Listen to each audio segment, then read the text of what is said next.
Le saviez-vous? Tout être humain est branché, qu'il le veuille ou non. L'humanité est traversée de liens occultes, religion, prière, invocation, croyance, même les élans naïfs sous couvert de bien. Chaque appel lancé vers l'extérieur est une ficelle de plus, et derrière chaque ficelle, il y a une main. Ces mains ne sont jamais neutres. Elles tirent, elles orientent, elles vampirisent.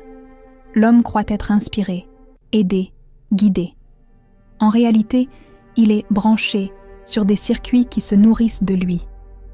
Même un ange, même une divinité dorée, ça reste une rallonge des forces occultes. La vraie liberté commence le jour où l'homme réalise que rien, absolument rien d'extérieur n'a le droit de tirer sur lui. Pas de Dieu, pas de maître, pas d'entité. Tant que ce cordon n'est pas coupé, l'individu joue un jeu dont il ne connaît pas les règles. Couper ses liens ne consiste pas à réciter une formule. C'est brûler la corde avec son propre feu, celui de l'esprit en soi. Ça demande de retirer tout consentement, même celui qu'on n'a jamais su qu'on avait donné.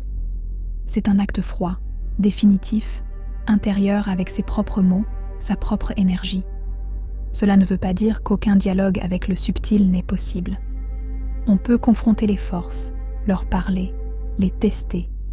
Mais ce dialogue n'est valable que si l'on garde son axe, sans demander, sans croire, sans s'offrir. C'est alors un rapport de force et non de dépendance. L'esprit y reste entier, sans perdre sa lumière ni son identité. La souveraineté, c'est être seul debout dans son feu, sans appui occulte, sans tuteur spirituel.